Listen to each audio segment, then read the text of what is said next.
ఓం శ్రీ సచిదానంద సమర్థ సద్గురు సాయినాథ్ మహారాజు की జై.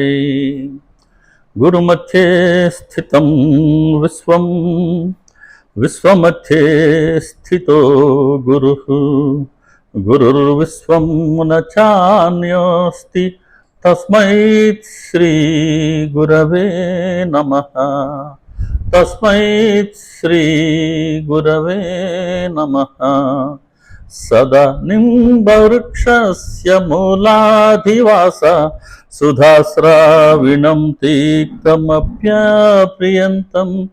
తరుం కల్పవృక్షాధికం సాధయంతం నమామీశ్వరం సద్గురుం సాయినాథం. నమామీశ్వరం సద్గురుం సాయినాథం. నమామీశ్వరం సద్గురుం సాయినాథం. శ్రీ సాయిబాబా అండి. అందరికీ నమస్కారం.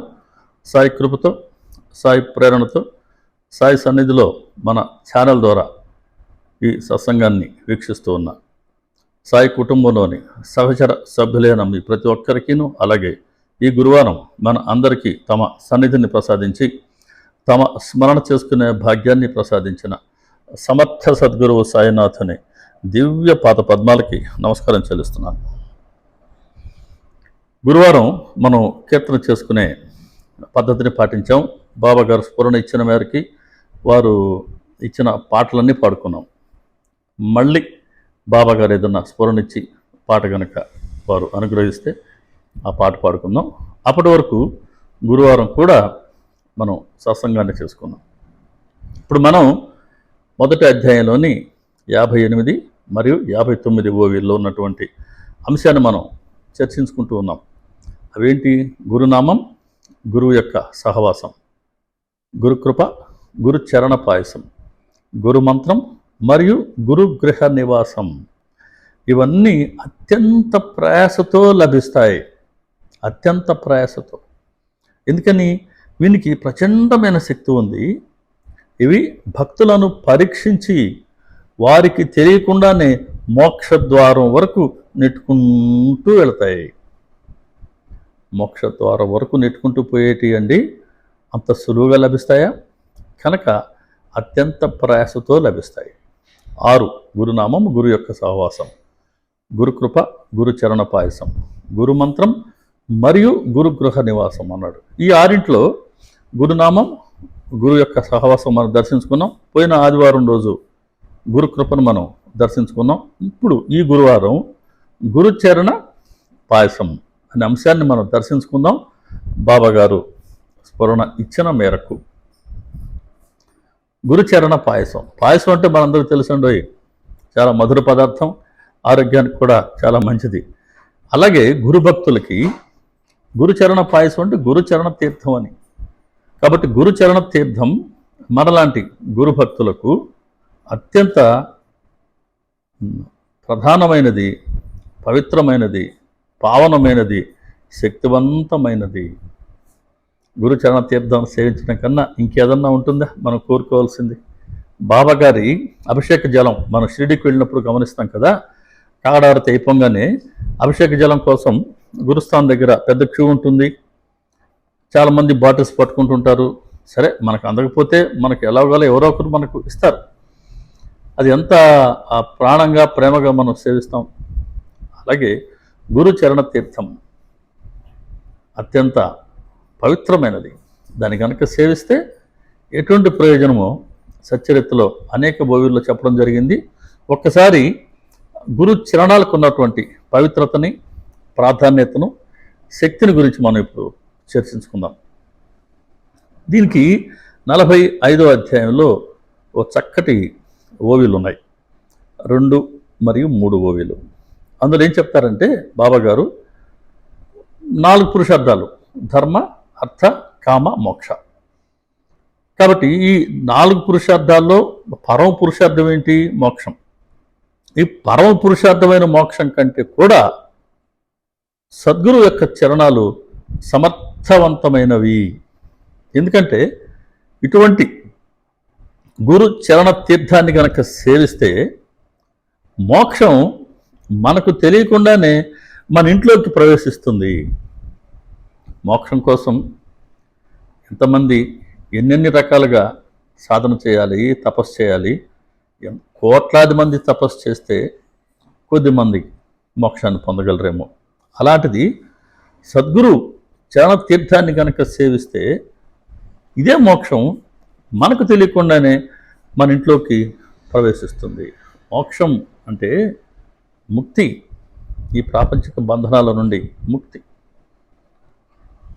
ఆ బంధనాలు తొలగిపోయేందుకు అడ్డంకుగా ఉన్నటువంటి అహంకారాన్ని, మమకారాన్ని తొలగిస్తుంది సద్గురు చరణతీర్థం. అంతఃకరణాన్ని పరిశుద్ధం చేస్తుంది, వివేక వైరాగ్యాలని ప్రసాదిస్తుంది. అలా బంధ విముక్తి కలుగుతుంది అని ఇందులోని భావం. గురువు గనక కరుణిస్తే ప్రపంచం సుఖమయం అవుతుంది. ఎప్పుడు ప్రపంచం సుఖమయం అవుతుంది? అహంకారం కనుక తొలగిపోతే ప్రపంచం సుఖమయం అవుతుంది. నేను అన్న భావన, ఫర్ ఎగ్జాంపుల్, కాసేపు మర్చిపోదాం. ఈ నేను అనేది ఉండబట్టి కదా నాది అనేది ఉంటుంది. ఈ రెంటి కారణంగానే మనకున్నటువంటి సుఖం అనండి, దుఃఖం అనండి, లాభం అనండి, నష్టం అనండి, ఏదన్నా సరే ఉన్నాయి కదా. ఒక్కసారి కనుక నేను అనే భావన మనలోంచి తొలగిపోయింది అనుకుందాం, ఇంకెంత సుఖంగా ఉండొచ్చు? దుఃఖం అన్న మాట లేదుగా, ఇంకా అది అత్యంత సుఖం కదా. కాబట్టి ప్రపంచమే సుఖమయమవుతుంది. అహంకారం, నేను ఈ శరీరం అనే లేదా నేను అంటే నేను ఈ కార్యానికి కర్తని, కాబట్టి కర్తృత్వం వహించే ఈ నేను, ఈ రెండు కనుక తొలగిపోతే ఇంకేముంది? ప్రపంచం సుఖమయమే కదా. అది ఎప్పుడు సాధ్యమవుతుంది? గురువు కరుణిస్తేనే. కాబట్టి గురువు కరుణిస్తేనే అహంకారం, కర్తృత్వం తొలగిపోతుంది, శరీర భావన అనే అజ్ఞానం నశిస్తుంది.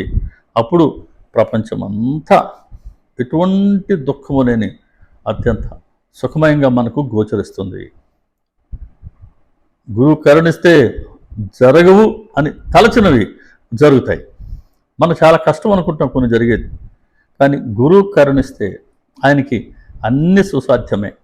కాబట్టి గురు భక్తులకు కూడా అసాధ్యం లేదండి, ప్రతిదీ సుసాధ్యమే. గురువు అరక్షణంలో ఒడ్డుకి చేరుస్తారు. ఈ భవసాగరం యొక్క ఒడ్డుకి వారికి అరక్షణంలో మనల్ని చేర్చగలిగే సమర్థత ఉంది.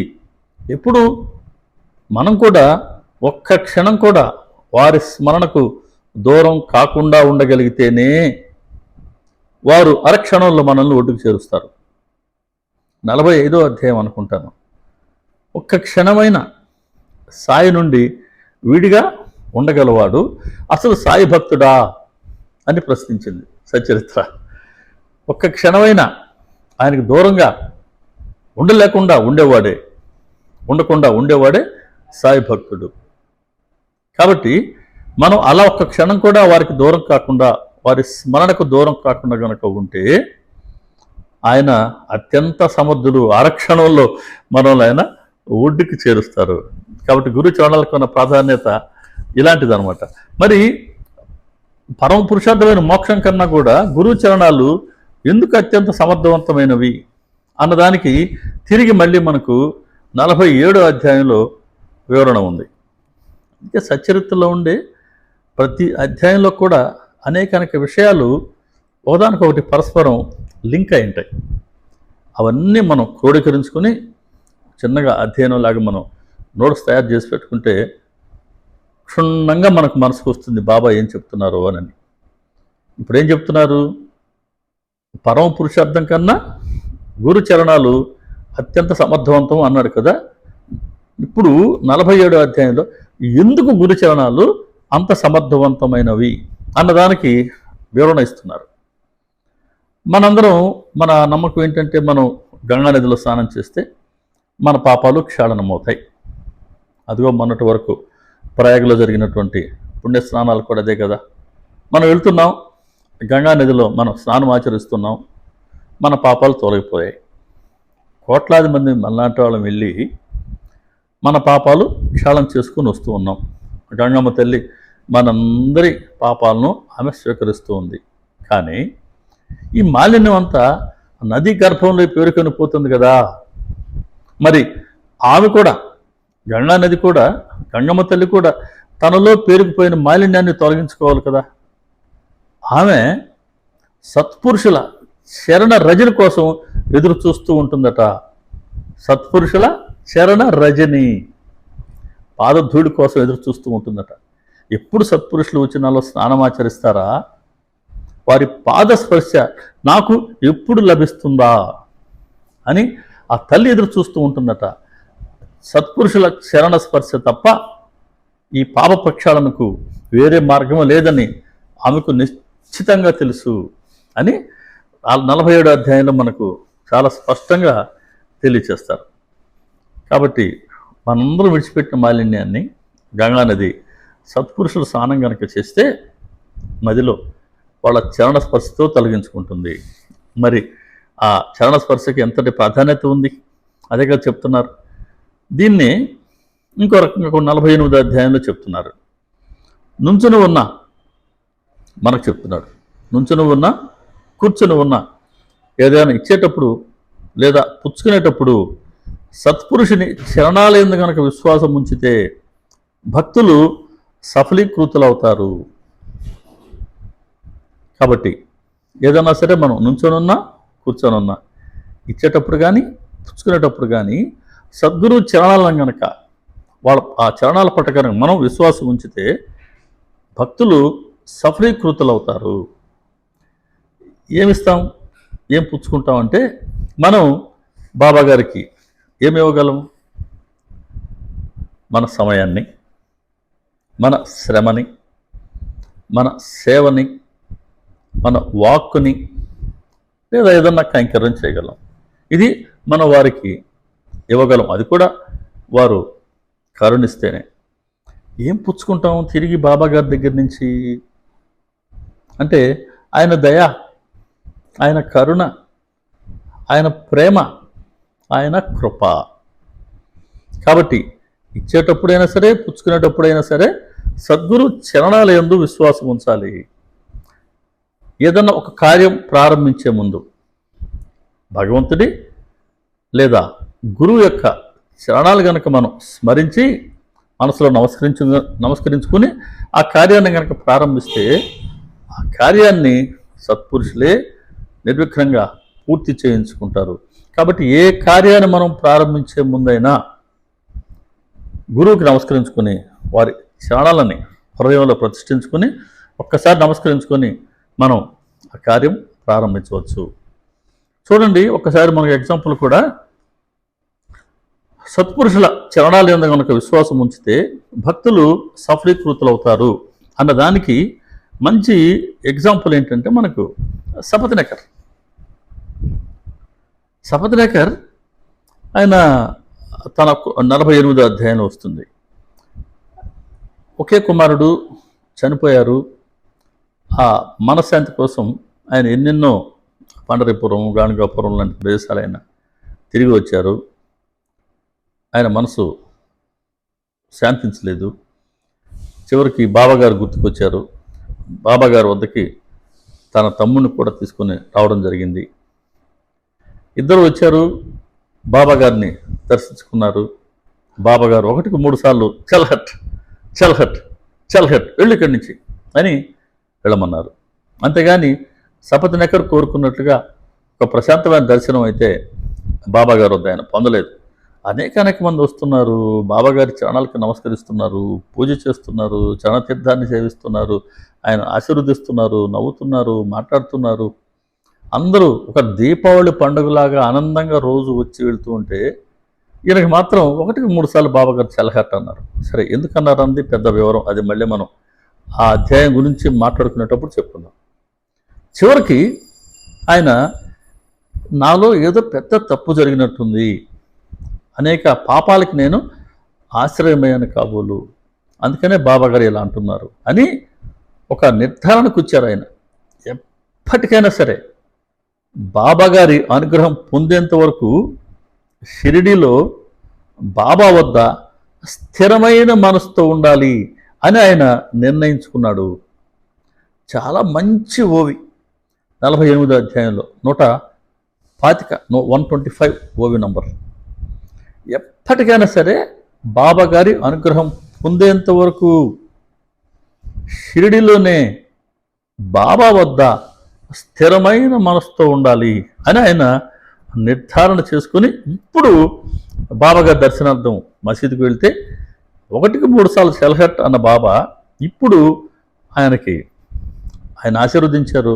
బాబా గారి చరణాల మధ్య ఆయన తన శిరస్సును ఉంచారు. ఇప్పుడు బాబా చెప్తున్నారు, ఈ పాదాలు చాలా పురాతనమైనవి, నీ చింత ఇక తొలగిపోతుంది, నా యందు పూర్తి విశ్వాసం ఉంచు, నీవు త్వరలో కృతార్థుడవుతావు. ఈ చరణాలు చాలా పురాతనమైనవి, ఇక నుంచి నీ చింత తొలగిపోతుంది. ఎప్పటి నుంచి? ఎప్పుడైతే నా చరణాల మధ్య నీవు శిరస్సు ఉంచావో, నీ భారాన్ని మోపావో, ఇక నుంచి నీ చింత తొలగిపోతుంది. నా యందు పూర్తి విశ్వాసం ఉంచు, నీవు త్వరలో కృతార్థుడవుతావు. కాబట్టి ఆ శిరస్సు ఉన్నదే సద్గురు చరణాల మధ్య మనం స్థిరంగా ఉంచడానికి, మన భారాన్ని ఆ 2 చరణాల వద్ద మోపడానికి. అంతే చెప్తున్నారు బాబా. ఇక నుంచి నీ చింత తొలగిపోతుంది. సపదినకరు ఒక్కరికే వర్తించే మాట కాదు కదా. కాబట్టి ఎవరైతే బాబా గారి చరణాల మధ్య స్థిరంగా తమ శిరస్సును ఉంచుతారో, తమ భారాన్ని మోపుతారో, అప్పటి నుంచి వాళ్ళ చింత తొలగిపోతుంది, వాళ్ళు త్వరలోనే కృతార్థులవుతారు. ఇట్లా సపదినకర్ ద్వారా మనకు సపదినకర్ అనుభవం మనకు ఈ సత్యాన్ని తెలియచేస్తుంది. కాబట్టి సద్గురు చరణాలలో మనం ఎప్పుడైతే శిరస్సును ఉంచుతున్నామో అప్పుడు మనం పొందే అభయం అది. ఇంకా చెప్తున్నారు బాబా గారు,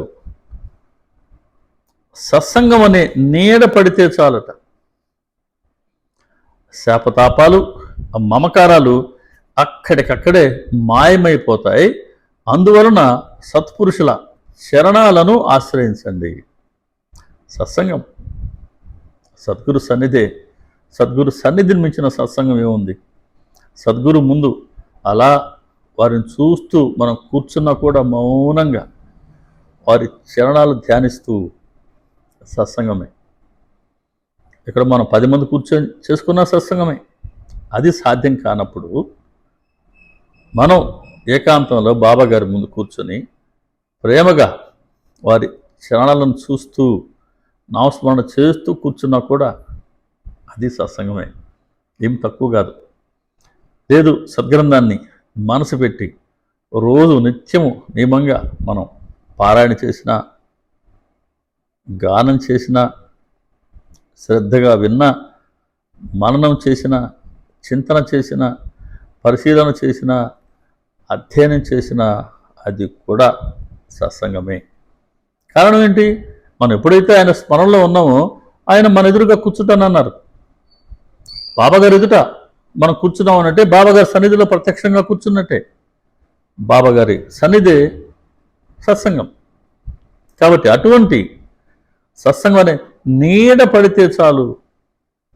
ఇంకా పూర్తి భక్తి విశ్వాసాలతో కనుక సత్సంగాన్ని ఆశ్రయిస్తే ఎన్ని ప్రయోజనాలు ఉంటాయో అది పొందిన వారికి తెలుస్తుంది. కాబట్టి సత్సంగం అనే నీడ పడితే చాలు, శాపతాపాలు మమకారాలు అక్కడికక్కడే మాయమైపోతాయి. అంతటి శక్తి ఉంది సద్గురు సన్నిధి అనే సత్సంగానికి. అందువల్ల సత్పురుషుల శరణాలను ఆశ్రయించండి. సత్పురుషుల చరణాలకు మొక్కండి. భగవంతుని ఆచూకీ తెలుస్తుంది అంటాడు 50వ అధ్యాయంలో హేమట్ పంత్ గారు. కాబట్టి సద్గురు చరణాలకు నమస్కరిస్తే భగవంతుని ఆచూకీ ఆయన దయతో మనకు కలుగుతుంది. పరిశుద్ధమైన మనసుతోనో లేదా కపటి బుద్ధితోనైనా సరే అసలైన సత్పురుషుల శరణాలను ఆశ్రయిస్తే ప్రపంచ బంధనాల నుండి విముక్తులవుతారు. వారి మహిమ అగాధం. కాబట్టి ప్రపంచ బంధనాల నుండి విముక్తులైన వారే భాగ్యవంతులు. 44వ అధ్యాయంలో బాబా గారికి జోకుకి ఒక సంవాదం జరుగుతుంది కదా, అక్కడ చెప్తారు ప్రపంచంలో ఉన్నది రెండే కేటగిరీలు, రెండు రకాల వాళ్ళు, భాగ్యవంతులు, అభాగ్యులు. ఎవరైతే బంధాల నుండి బయటపడ్డారో వాళ్ళు భాగ్యవంతులు, ఎవరైతే ప్రాపంచిక బంధాలలో చిక్కుకొని ఉన్నారో వీళ్ళు అభాగ్యులు. కాబట్టి ప్రపంచ బంధనాల నుండి విముక్తి అవడం ఎంతో భాగ్యం. అది ఎప్పుడు సాధ్యమవుతుంది? అసలైన సత్పురుషుల చరణాలను ఆశ్రయిస్తే సాధ్యమవుతుంది. మరి అసలైన సత్పురుషుని ఎలా తెలుసుకోవాలండి? అసలైన మాట ఎందుకు వాడారు ఇక్కడ అంటే, సమాజంలో మనం రకరకాల వింతలు చూస్తున్నాం. ఎంతోమంది కపట గురువులు మన సమాజంలో ఉన్నారు. ఇటువంటి వాళ్ళ గురించి అప్పుడే సచ్చరిత్ర ప్రస్తావించింది.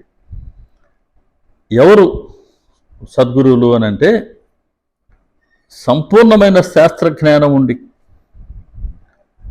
అపరోక్ష జ్ఞానాన్ని ప్రసాదించగల సంపూర్ణ అనుభవం ఉన్నవారికే శిష్యులకు బోధించే అధికారం ఉంది. అట్టివారినే సద్గురువులు అని చెప్పాలి. కాబట్టి సంపూర్ణమైన శాస్త్ర జ్ఞానం ఉండాలి, అపరోక్ష జ్ఞానాన్ని అంటే ప్రత్యక్ష జ్ఞానాన్ని ప్రసాదించగల సంపూర్ణ అనుభవం ఉన్నవారికే శిష్యులకు బోధించే అధికారం ఉంది. అటువంటి వాళ్ళనే సద్గురువులు అని అనాలి.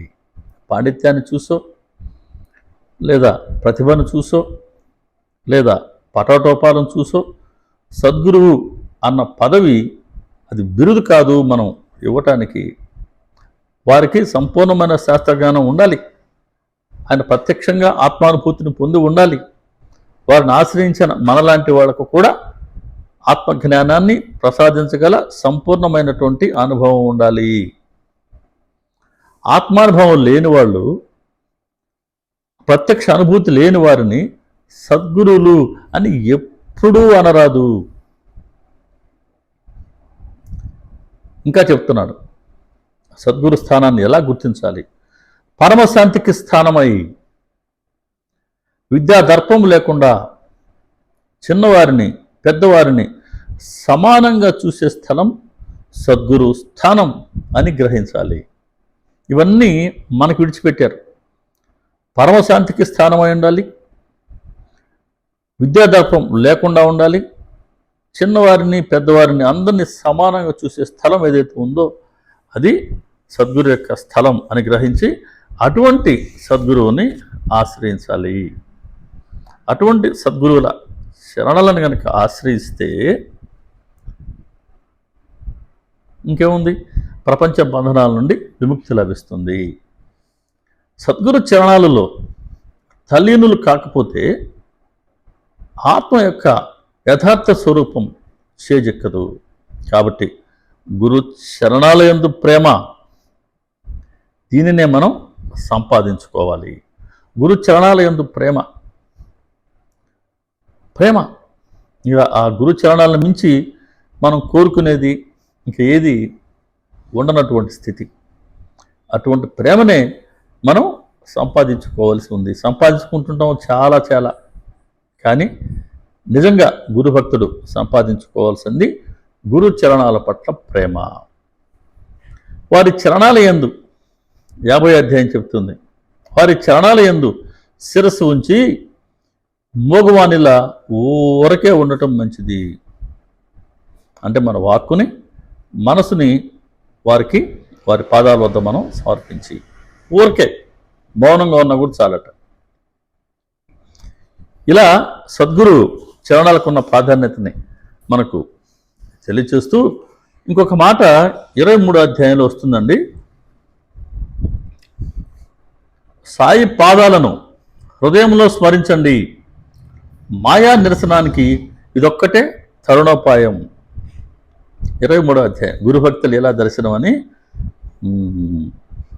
మన దీక్షిత్ గారిని ఆయన బాబా గారు మేకన్ నరకమంటారే ఆ అధ్యాయం, అందులో చెప్తున్నారు, సాయి పాదాలను హృదయంలో స్మరించండి, మాయా నిరసనానికి ఇదొక్కటే తరుణోపాయం. కాబట్టి సద్గురు చరణాలని మన మనసులో మన హృదయంలో మనం ప్రతిష్ఠించుకోవాలి. ఇప్పుడు కూడా స్మరిస్తూ ఉంటే మాయా నిరసనానికి ఇది అతి సులువైనటువంటి ఒక సాధనంగా చెప్తున్నారు. శంకర విజయంలో కూడా చెప్తారండి ఒక మాట, సద్గురు పాదాలను గనక హృదయంలో ప్రతిష్ఠించుకొని స్మరించే భక్తుల పాదధూళికి కూడా ధరింప చేసే శక్తి ఉంటుంది. సద్గురువులు కాదు, సత్పురుషులు కాదు, ఎవరైతే మనలాంటి భక్తులు కనుక ఆ సత్పురుషుల పాదాలని మన హృదయంలో ప్రతిష్ఠించుకొని స్మరిస్తే అటువంటి భక్తుల పాదధూళికి కూడా ధరింపచేసే శక్తి ఉంటుంది. ఇంకెంత శక్తివంతమైనవి, ఎంత పవిత్రమైనవి గురు చరణాలు. అందుకే శ్రీకృష్ణ పరమాత్మ కూడా చెప్తారు ఉద్ధవంతో, సత్పురుషులకు అనన్య శరణు వచ్చిన వారి పాదాలకు నేను కూడా వందనం చేస్తాను. శ్రీకృష్ణ పరమాత్మ ఆయన చెప్తున్నారు, ఎవరైతే సత్పురుషులకు అనన్యంగా శరణు చూస్తారో అటువంటి వారి పాదాలకు నేను కూడా వందనం చేస్తాను. అంటే అరే బాబు నీకు నమస్కారం పెడతారా బాబు, ఈ పని చేయని అంటాం కదా, అలా చెప్తున్నారు. అయ్యా మీరు సత్పురుషులకి అనన్య శరణు చూచండి, నేను మీకు మీ పాదాలకు నమస్కారం చేస్తానని సాక్షాత్ భగవంతుడు చెప్తున్నాడండి. ఎంత వినమ్రత అండి, మనం గ్రహించాల్సిందైతే అది. సాక్షాత్ కృష్ణ పరమాత్మ జగద్గురు ఆ మాట చెప్తున్నారు. 1వ అధ్యాయంలోనే చెప్పారు, సద్గురు చరణ సేవయే మనకు వేద శాస్త్ర పురాణాలు. సద్గురు చరణ సేవయే మనకు వేద శాస్త్ర పురాణాలు. సద్గురు చరణాలకు సాష్టాంగ వందనం మనకు యోగ యాగ తపస్సాధనలు. కాబట్టి బాబాగారి చరణాలు కనుక మనం సాష్టాంగ నమస్కారం ఒక సాధనగా చేస్తూ ఉంటే అదే మనకు యోగ యాగ తపస్సాధనలు. గురు చరణాలలో లీనమవ్వాలి అని అంటే ఇంకొక ఉపాయం చెప్పారు 3వ అధ్యాయంలో 150వ ఓవి. గురు చరణాలలో లీనమవ్వాలి అని అంటే గురువు గుణాలని గానం చేయాలి, లేదా గురుకథ కీర్తనలు చేయాలి, లేదా భక్తితో శ్రవణం చేయాలి. ఈ 3 చేయొచ్చు కదా మనం. కాబట్టి గురు చరణాల్లో లీనమైతే ముక్తి లభిస్తుంది, ప్రపంచ బంధాల నుంచి ముక్తి లభిస్తుంది. మన సద్గురు చరణాలకు నమస్కారం చేయటమే యోగ యోగ తపస్సాధనలు అనుకున్నాం.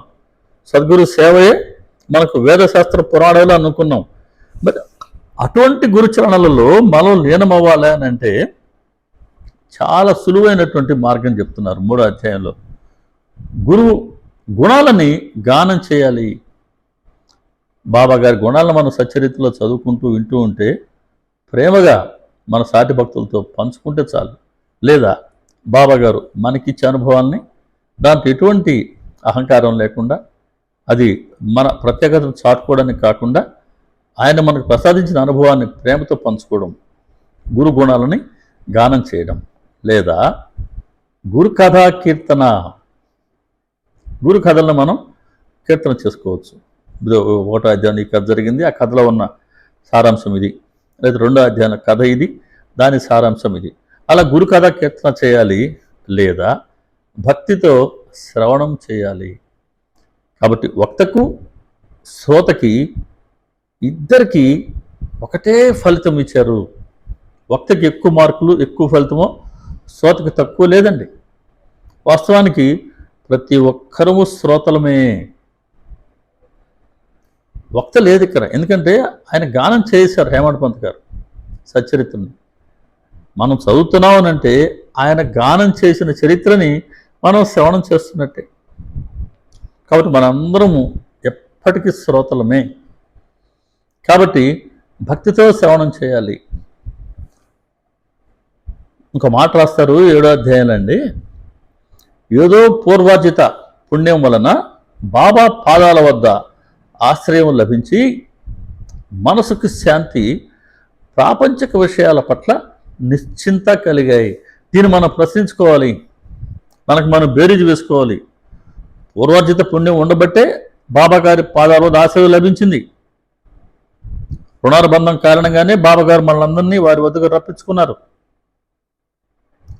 బాబాగారి పాదవరద కనుక మనకు ఆశ్రయం లభించగనుకుంటే దాని ఫలితం ఎలా ఉండాలంటున్నారు?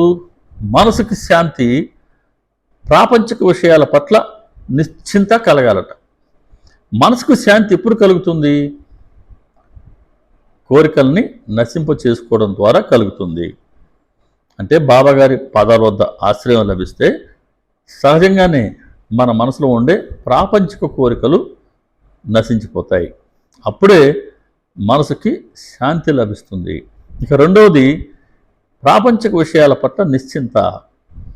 ప్రాపంచిక విషయాలు ఎన్నో మనల్ని చికాకు పరుస్తూ ఉంటాయి, ఆందోళనలో నెడుతూ ఉంటాయి, అశాంతికి గురి చేస్తూ ఉంటాయి. ఎందుకని?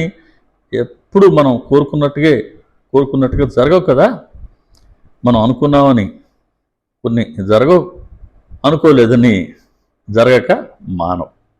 కాబట్టి ఏదైనా సరే మన జీవితంలో ఒకటి జరుగుతుంది అని అంటే అది బాబాగారికి తెలియకుండా జరుగుతుందా? మరి సంకల్పం లేకుండా జరుగుతుందా? ఈ మాట గ్రహించి ఏదైతే లభించిందో దానిని అనుసరించి మనం ప్రవర్తించేలాగా ఒక స్థైర్యాన్ని కనుక మనం పెంపొందింప చేసుకుంటే సహనంతో ఇక అసంతృప్తికి, ఆందోళనకి తావే ఉండదు. అప్పుడు ప్రాపంచిక విషయాల పట్ల కూడా ఒక నిశ్చింత కలుగుతుంది. అన్నీ బాబాగారు చూసుకుంటారు, దానికి మనం ఆందోళన పడాల్సిన అవసరం లేదు అనే ఒక స్థిరమైన జీవన శైలికి మనం అలవాటు పడతాం. అలా అలవాటు పడే ఆ సహనం, స్థైర్యం మనకు లభించిందంటే అది గురువు యొక్క ఆశ్రయం యొక్క ఫలితం. 10వ అధ్యాయం కూడా సద్గురువు చరణాలయందు విశ్వాసం ఉంచితే వారు విధి రాతను మార్చగలరు. ఇంకేం కావాలి? సద్గురు చరణాలయందు కనుక విశ్వాసం ఉంచితే వారు విధి రాతనే మార్చగలరు. మంచి ఉదాహరణ టెండూల్కర్ దంపతుల కుమారుడు బాబు టెండూల్కర్ ఒక జ్యోతిష్కుడిని కలిశాడు. ఆయన గ్రహాలు, నక్షత్రాల స్థితిని ఆయన లెక్క చూసి వివరాలతో లెక్క చూసి, అబ్బాయి నీకు ఈ సంవత్సరం గ్రహస్థితి అనుకూలంగా లేదు, నువ్వు ఈ సంవత్సరం పరీక్ష పాస్ కావు, వచ్చే సంవత్సరం నువ్వు పాస్ అవుతావు అని చెప్పారు. ఈ అబ్బాయి ఇంకా ఒక రకమైనటువంటి నిస్పృహతో పరీక్షలు రాయకూడదు, అయ్యో నేను గట్టిగా చదివాను, ఇంకా చదివి నేను పరీక్ష రాసినప్పటికీ ప్రయోజనం ఉండబోవడం లేదు కదా అని ఆయన పరీక్షలే రాయడానికి మానుకున్న నేపథ్యంలో బాబాగారి ప్రేరణతో సావిత్రి టెండూల్కర్, ఈ రఘునాథ్ టెండూల్కర్ సావిత్రి టెండూల్కర్ల పుత్రుడే బాబు టెండూల్కర్. కాబట్టి ఈ బాబు టెండూల్కర్ తల్లి సావిత్రి టెండూల్కర్ షిరిడీకి వెళ్ళటం, బాబాగారు అభయం ఇచ్చారు, జాతక పత్రాన్ని చుట్టమను, జ్యోతిష్కర మాటలు నమ్మవద్దు, ఎవరి సలహాలు తీసుకోవద్దు, నా మాట యందు విశ్వాసం ఉంచి చిత్తాన్ని స్థిరంగా ఉంచుకొని వెళ్ళి పరీక్ష రాయమను, తప్పక పాస్ అవుతాడు. పాస్ అయ్యాడా లేదా? కాబట్టి అంటే జాతకం చూసి జ్యోతిష శాస్త్రం ప్రకారం గ్రహస్థితి అనుకూలంగా లేదు, ఈ సంవత్సరం నువ్వు పాస్ కావు అని ఒక జ్యోతిష్యుడు చెప్పినప్పటికీ ఆయన దాన్ని ఆ విధిరాతనే మార్చేశారు కదా బాబా గారు. అబ్బాయి పాస్ అయ్యాడు కదా. అలాగే దాము అన్నకి జ్యోతిష్యం ఆయన స్వయంగా నేర్చుకున్నారు. చూస్తే ఆయనకి ఈ జన్మలో సంతానం ప్రాప్తి లేదు. అయినా సరే బాబాగారు సంతాన ప్రాప్తిని కలిగించారా లేదా? కాబట్టే గురువు చరణాల పట్ల కనుక మనం విశ్వాసం కనుక ఉంచితే వారు విధిరాతనే మార్చగలరు. ఇక ఇప్పటి వరకు మనం సద్గురు చరణాలకి ఉన్నటువంటి పవిత్రతను, ఎందుకు అవి సమర్థవంతమైనవో మనం దర్శించుకున్నాం. ఇప్పుడు సచ్చరిత్ర గురించి హేమాడ్ పంత్ గారు ఒక మాట చెప్తారు. మనకు 25వ అధ్యాయంలో వస్తుంది 10వ వాక్యం. చరిత్ర రూపంలో ఉన్న ఈ చరితామృత రసం అంటే సచ్చరిత్ర గురించి ఆయన వ్యాఖ్యానిస్తూ, చరిత్ర రూపంలో ఉన్న ఈ చరితామృత రసం సత్పురుషుల చరణ ప్రసాద పాయసం. కాబట్టి సచ్చరిత్రే బాబాగారి చరణ ప్రసాద పాయసం, వారి చరణ తీర్థమే.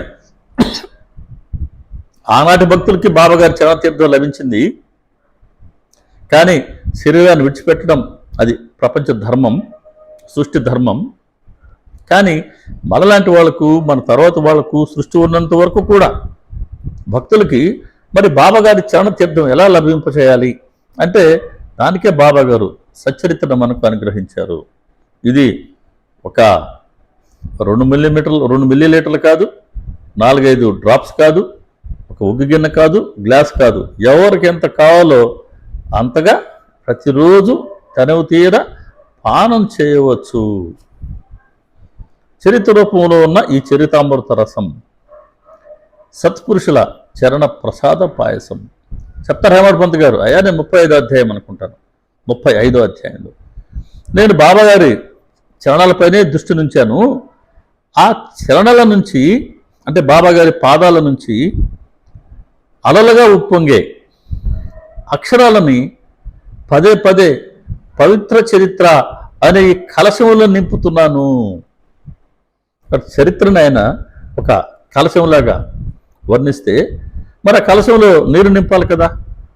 కాబట్టి అలలుగా వస్తున్నాయట అక్షరాలు. ఎక్కడి నుంచి? బాబాగారి చరణాల నుంచి. నేను బాబాగారి చరణాల యందే నేను మనసు నుంచాను. అక్కడి నుంచి అలలుగా ఉప్పొంగే ఈ అక్షరాలన్నిటినీ నేను పదే పదే పవిత్ర చరిత్ర అనే ఈ కలశంలో నింపుతున్నాను. కాబట్టి బాబాగారి ఆజ్ఞానుసారం నేను ఈ పని చేస్తూ పోతే ఈ అక్షరమైన ఈ చరిత్ర ఉత్పన్నమైంది. కాబట్టి బాబాగారి చరిత్ర సాక్షాత్తు వారి చరణ ప్రసాద పాయసం. 2వ అధ్యాయాన్ని చెప్తారు హేమడ్ పంత్ గారు. బాబాగారి లీలలు వర్ణిస్తూ గానం చేసిన లేదా వారి చరణ ధూళిలో పొరలిన ముక్తి హస్తగతమవుతుంది అని నాకు అనిపిస్తుంది అన్నారు ఆయన. కాబట్టి బాబాగారి చరణ ధూళిలో ఆ రోజు పొరలిన వాళ్ళకి ముక్తి లభించింది. ఇప్పుడు వారి లీలలు, వారి కథలు గనక మనం ప్రేమగా గానం చేసినా, శ్రవణం చేసినా, మననం చేసినా మనకి కూడా ముక్తి ఖాయం. అందుకనే సచ్చరిత్ర అంటే అదేదో బాబాగారి జీవిత చరిత్ర కాకుండా మన చేత బాబాగారు వారి స్మరణ చేయించుకునేందుకు ఒక సాధనంగా ఆయన ప్రసాదంగా మనకిచ్చారు సచ్చరిత్రని. హేమడ్ పంత్ గారు చెప్తారు 2వ అధ్యాయంలో ఒక మాట, సాయి లీలలు గనక మనం విశదంగా తెలియచేస్తే, రాస్తే అవి భక్తులకు సుబోధప్రదమై వారి పాపాలను నశింపచేస్తుంది అని ఆయన సంకల్పం కలిగింది. కాబట్టి బాబాగారి లీలలన్నీ సేకరించి నేను ఎలా అయితే విన్నానో, ఎలా అయితే చూశానో ఉన్నది ఉన్నట్లుగా యథామతి విశదంగా తెలియచేస్తే భక్తులకు అవి సుబోధప్రదమై బోధదాయకమవుతాయి. అలాగే వారి పాపాలు నశిస్తాయి. సచ్చరిత్రను మనం శ్రవణం చేసినా అండి, మరణం చేసినా, చింతన చేసినా, పరిశీలన చేసినా, అధ్యయనం చేసినా మనకు తెలియకుండానే మన పాపకర్మ నశిస్తుంది. ఇది సత్యం, సత్యం, సత్యం. ఇంతకన్నా ఏం ప్రయోజనం కావాలి ఒక సద్గ్రంథం ద్వారా? ఇహపరాలకు సాధనమై పుణ్యపావనమైన సాయి మహిమ అనే చరిత్ర గంగాజలం వల్లే పవిత్రమైనది. ఈ చరిత్రని వినేవారి చెవులు ధన్యం. 13వ అధ్యాయంలో చెప్పిన మాట. సాయి చరిత్రను అమృతంతో పోల్చుదామా అంటే అమృతం ఇంతకన్నా మధురంగా ఉంటుంది. అమృతం అంటే మనం పురాణాల్లో చదివాం, సినిమాలో చూసాం. అమృతం తాగిన వాళ్ళకి ఎప్పటికీ యవ్వనం అలాగే ఉంటుంది, వాళ్ళకి ప్రాణహాని ఉండదు. కాబట్టి అమృతం ప్రాణాన్ని రక్షిస్తుంది, కానీ చరిత్ర జన్మరాహిత్యాన్నే ఇస్తుంది. కాబట్టి ప్రాణాన్ని రక్షించుకోవడమా, అసలు మళ్ళీ జన్మంటూ లేకుండా చేసుకోవడమా, ఏది అత్యంత ప్రయోజనకరం? కాబట్టి సాయి చరిత్రకి అంతటి శక్తి ఉంది. ఈ కథామృతాన్ని గనక సాదరంగా శ్రద్ధ సహనాలతో సేవిస్తే శ్రోతలు ప్రేమతో కూడిన భక్తిని పొంది కృతకృత్యులు అవుతారు. 15వ అధ్యాయం చెప్పిన మాట, ఓవి నంబర్ 8. కాబట్టి కథామృతాన్ని కనుక సాదరంగా శ్రద్ధ సహనాలతో, శ్రద్ధ అంటే సచరిత్ర మనకేం చెప్పిందో దాన్ని మనం ఆచరిస్తే అది శ్రద్ధ. ఎన్నెన్నో సమస్యలు ఎదురవుతూ ఉంటాయి, మళ్ళీ వాటి కోసం మనం ఆందోళన పడకుండా పూర్తి భారాన్ని బాబాగారి చరణాల వద్ద సమర్పించి నిశ్చింతగా ఉండగలగటమే సహనం. ఇలా శ్రద్ధ సహనాలతో గనక సచ్చరిత్రను మనం సేవిస్తే శ్రోతలు ప్రేమతో కూడిన భక్తిని పొందుతారు, కృతకృత్యులు అవుతారు. సాయి చరిత్రను శ్రవణం చేస్తే చెప్పేవారి మరియు వినేవారి దైన్యం నశిస్తుంది. అందరి చెడు రోజులు తొలగిపోతాయి. కాబట్టి చెడు రోజుల్లో తొలగిపోతాయి, పాపకర్మలు నశిస్తాయి. వినేవారి లేదా చెప్పేవారి దైన్యం నశిస్తుంది. దైన్యం లేనిపోని సమస్యలు మనం ఆపాదించుకొని వాటినే గుర్తు తెచ్చుకుంటూ ఆలోచించుకుంటూ అశాంతితో అసంతృప్తితో అలమటిస్తూ ఉంటాం. 35వ అధ్యాయంలో కాకా మహాజని యజమాని అయినటువంటి ధర్మశ్రీ ఠక్కర్ లాగా లేనిపోని సమస్యని తలకెత్తుకోవడం, ఇక దాంట్లో మదన పడుతూ ఉండటం, ఎప్పుడు నిత్యం అశాంతి, ఆందోళన, అసంతృప్తి. ఇటువంటి దైన్యం నశిస్తుంది బాబాగారి చరిత్రను శ్రవణం చేసినా లేదా చెప్పినా కూడా. సత్పురుషుల పాదాలకు వందనం చేయండి, పాపం ప్రక్షాళనమవుతుంది. 18వ అధ్యాయం 26వ ఓవి. సత్పురుషుల చరణాలకు వందనం చేయండి, పాపం ప్రక్షాళనమవుతుంది. కాబట్టి ఇన్ని సచ్చరిత్రకి ఇంత ప్రయోజనం ఉంది. సచ్చరిత్రను మనం చదివినా శ్రవణం చేయడం, అదే మననం చేసిన, పరిశీలన చేసిన, చింతన చేసిన, అధ్యయనం చేసిన వారి స్మరణలో మనం ఉంటాం.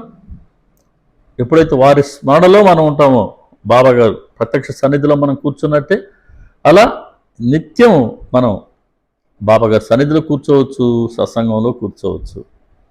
మరి అటువంటి బాబాగారి చరణాలు, ఆ చరణ ప్రసాద పాయసమైనటువంటి సచ్చరిత్ర, ఇవి లభించడం అత్యంత ప్రయాసతో లభిస్తాయి అన్నారు. సచ్చరిత్రని ఒకసారి చదివాం, 2 సార్లు చదివాం, ఇదిగో సప్తాహం పారాయణ చేసాం, ఏకా పారాయణ చేసాం, ఒక ప్రత్యేకమైన రోజుల్లో చదువుతాం. ఇలా కాకుండా అండి, నిత్యము మనలో అహంకారం, నేను అనే స్ఫురణ తొలగిపోయేంత వరకు, శరీర భావన అనే అజ్ఞానం తొలగిపోయేంత వరకు, జీవితకాలం కాదు జన్మల కాలం పాటు సచ్చరిత్రని మనం నిత్యము శ్రవణం చేస్తూ ఉండవలసిందే. ఎందుకంటే ఎంతో శక్తి ఉంది, ఖచ్చితంగా ముక్తినిస్తుంది, బంధాలను తొలగిస్తుంది, అంతటి శక్తి ఉంది సచ్చరిత్రలో. కాబట్టే మనం సచ్చరిత్రని అది మన గురు చరణ ప్రసాద పాయసంగా భావించి, ఈ శరీరం ఉన్నంత కాలమే కాదు, బాబాగారు ఎన్ని ఈ జన్మలు ఇచ్చినా, ఏ శరీరాన్ని ఇచ్చినా, అయ్యా నన్ను నీ స్మరణకి దూరం చేయకుండా కాపాడుతుండు అని వారి పాదాల వద్ద మనం చేసుకోవాల్సిందే. ఇది గురుచరణ పాయసం అనే అంశాన్ని మనం దర్శించుకున్నాం. తర్వాత ఇంకా 2 అంశాలు మిగిలి ఉన్నాయి, గురుమంత్రం మరియు గురుగృహ నివాసం. వీటి గురించి బాబాగారు స్ఫురణ ఇచ్చిన మేరకి తిరిగి మనం ఆదివారం సత్సంగంలో దర్శించుకుందామండి. శ్రీ సచిదానంద సమర్థ సద్గురు సాయినాథ్ మహారాజ్ కీ జై. సర్వే జనా సుఖినో భవంతు, లోకా సమస్తా సుఖినో భవంతు, సమస్త సన్మంగళాని భవంతు. ఓం శాంతి శాంతి శాంతి. సర్వం శ్రీ సాయినాథార్పణమస్తు. శుభం భవతు. ఓం తత్సత్. శ్రీ సాయిబాబా అండి. అందరికీ నమస్కారం. మన ఛానల్ని ఇతర సాయి భక్తులు కూడా పరిచయం చేయండి. ఆదివారం రోజు ఇంకొక సత్సంగంలో కలుసుకుందాం. నమస్కారం. శ్రీ సాయిబాబా.